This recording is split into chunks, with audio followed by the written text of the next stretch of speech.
Prepping at its core is all about self-reliance.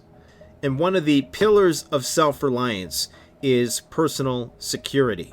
Even if you look at Maslow's hierarchy of needs, one of the first things that you need if you're going to embark on any higher pursuit in life is personal security.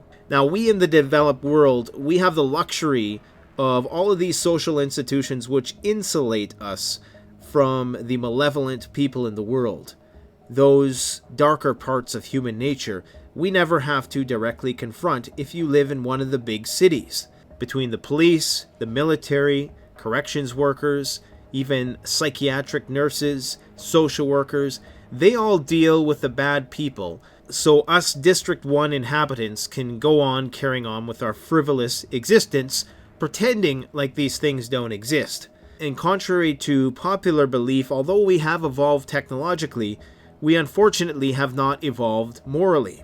This is evidenced in our gravitation towards action movies and violent video games. People still long for this cathartic release, and arguably most people are okay if someone else is doing the dirty work to guarantee the lifestyle that they've grown entitled to live. Now, in the last 4 months, more people have been thinking about self-reliance because there's a lot of people who were suddenly put in this position where the future was uncertain. You didn't know if the police were going to be able to come to your aid if you needed them. You didn't know if there was going to be food in the grocery store when you went there, or if you might catch this disease that's going around.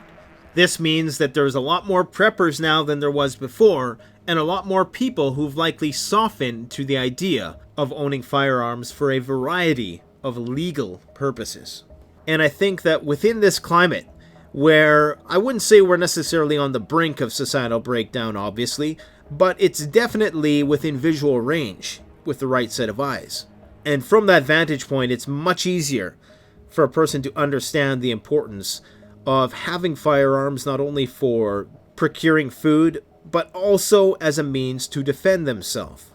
Now, before I got into emergency preparedness, I was one of those people who was quite anti-firearm. I don't want to say I went out of my way to cause trouble for people who were, but I would routinely get into debates with people online, and I just couldn't understand it from their perspective until I got into prepping.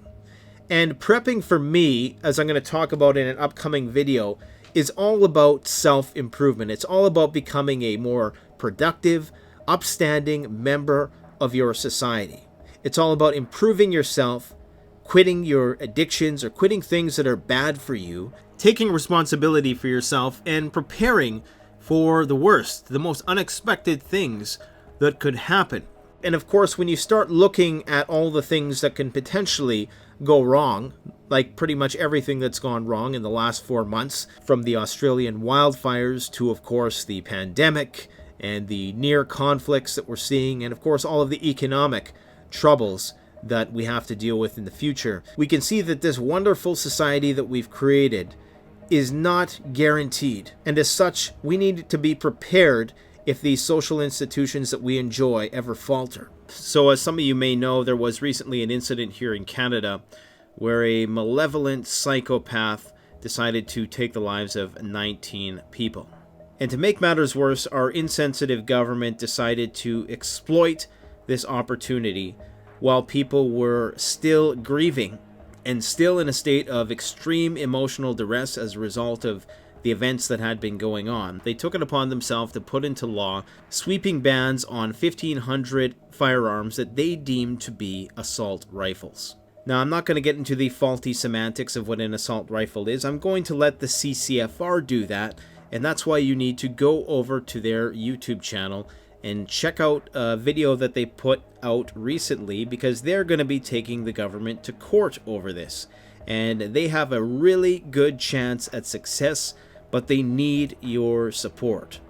To have some politicians capitalize on this very vulnerable and emotionally sensitive state that the entire country is in with the pandemic, and of course in the wake of this tragedy, for them to exploit this tragedy to pass through what is quite possibly one of the most ineffectual and unjustified firearm bans in history, while the issue couldn't be discussed in Parliament because, of course, the Parliament is shut down, for them to just unilaterally make this decision in a dictatorial fashion, knowing that there would be no debate about it. To me, that sort of political play is terrifying in and of itself, because what it says is that they're willing to spend the billions of dollars that it's going to take to put all this through at a time when the economic damage that we will incur in 2020 as a result of this pandemic is going to be unlike anything the country has probably ever seen, at least for 100 years. And for them to exploit all of these people who've fallen victim within a few days of this tragic event happening, I just had to speak up about it. So the wasted money that it's going to take to pay for this is going to come at an extreme deficit. It's going to hurt the economy, of course, because there is a sizable firearms industry here in Canada, albeit much smaller than the United States. And of course, shooting culture in general is going to suffer immensely. A culture, I should add, that I, as a minority person, have never, and I say never, felt out of place in. In fact, I'm going to say I feel more accepted by gun people than I do by many of my former virtue signaling social working counterparts. And I should also add that I've never seen a gun person, in Canada anyways, wear blackface, but we've seen our Prime Minister do that several times. And this is why everybody needs to go and watch the video in the description and go and show your support to the CCFR, because they will do a much better job in explaining the absurdity of the situation than I ever could, and they absolutely need your support. Now, for my viewers who are watching this who aren't at all interested in firearms, whether for recreation, for hunting, or depending on the country that you live in, for personal security purposes, ask yourself this: would you at least want the right to be able to access those tools if you at some point decided to in the future?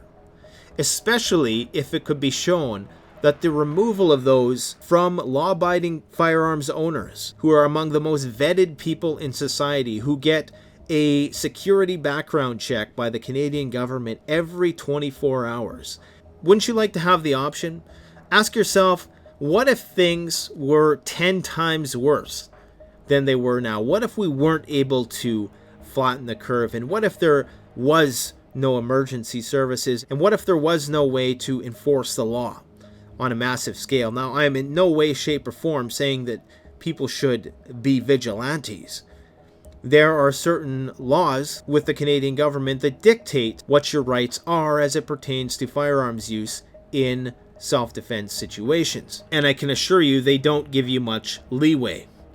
Anyways, as the CCFR has indicated, this case isn't only about the preservation of firearms rights, which, as I said, are already extremely strict in a country of wide open spaces where there's 1,000,001 places to target shoot without ever interfering with somebody else's personal space. It goes beyond just that. It's also about the government not being able to do whatever they want, whenever they want. Because one day, there may be a cause that you advocate for that is silenced without any due process or deliberation in Parliament, and you will be protesting in the streets as a result of that.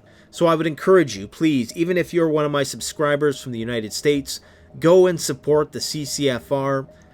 Go to their YouTube channel, tell them that CP sent you, and try to make a contribution in whatever way you can. These guys are professional, they're serious, and they have a fighting chance if they have the support. But if we do nothing, you may as well kiss your rights goodbye. And remember, this kind of thing is contagious. So if it happens here, we will be used as a model for the next place, and so on and so forth. Now, it should go without saying that everybody wants a safer society. I have kids too. I don't want them to have to go to school and endure the kind of nightmare that we've seen on television, okay?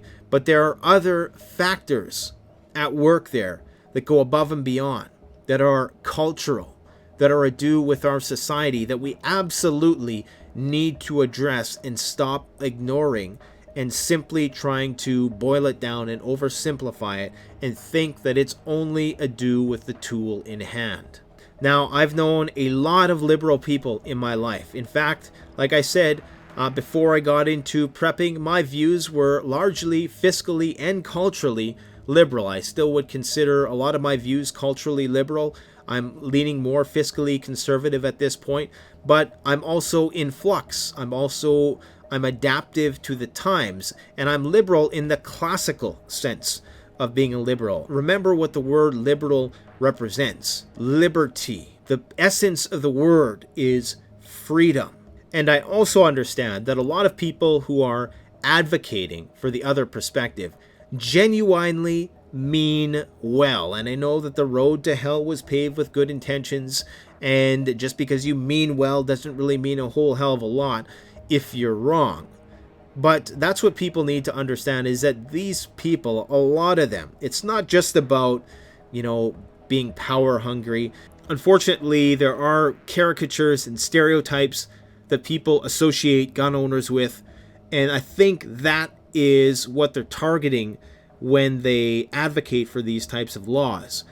I don't think they're actually factoring in all the data on how this would actually be effective at keeping us safer. So if you understand that piece of information, it's a lot easier to engage in a conversation with these people who think that you are the enemy automatically by default. And again, it's not because they want to be tyrannical or even think that's what they're doing. They think that they're doing something good for the world.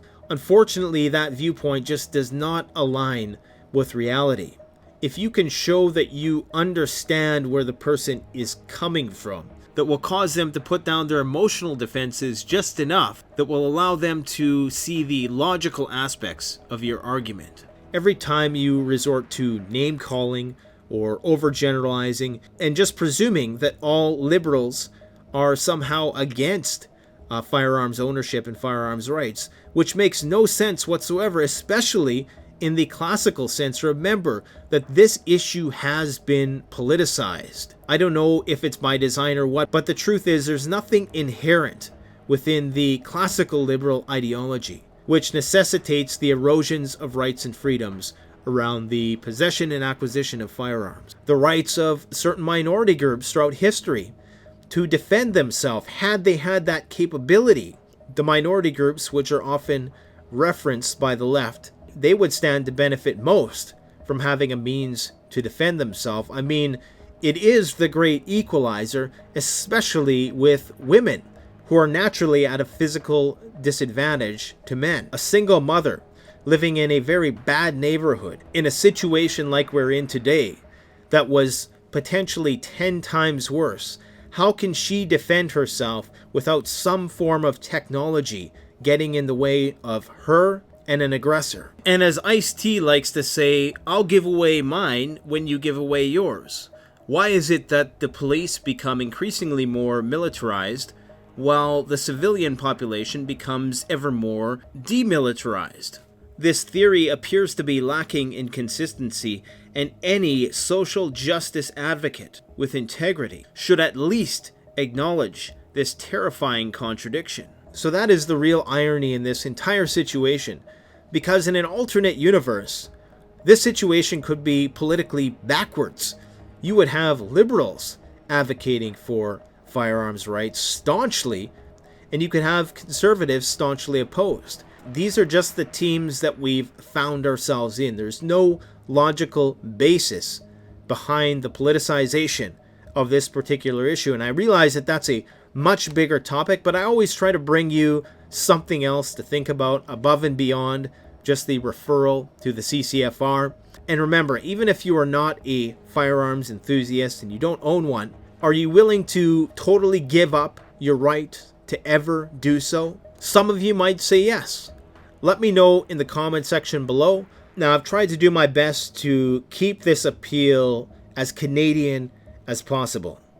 I could go on a rant which would alienate half my viewers, and that is something that I refuse to do. Because at the end of the day, we are all human beings and we all want the same thing. safety, security, love, and self-development. Let's keep that in mind in the discourse in the comment section. Thank you all for watching. Go check out that link in the description. It will tell you all about the situation that's unfolding right now. Please give this video a thumbs up and let the CCFR know that Nate from the Canadian Prepper sent you. Thanks for watching, guys. Canadian Prepper out. The best way to support this channel is to support yourself by gearing up at CanadianPreparedness.com. Your one-stop shop for premium, high-quality, brand-name products that have been tried and tested by myself and other YouTube gear reviewers. My subscribers save 10% off by using the coupon code SURVIVALPREPPER. All one word in all caps.